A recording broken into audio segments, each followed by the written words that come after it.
Va D'Ambrosio col destro, Murato, poi Croce, grandissima parata di Gropescu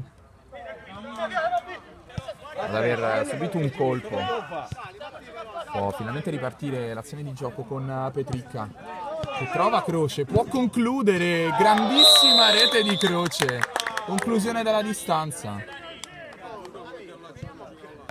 Con il numero 8 alza la palla ma non trova nessun compagno. Croce fa ripartire Di Vittorio e con il sinistro tenta la conclusione, trova una fantastica rete il numero 7 del Cottini.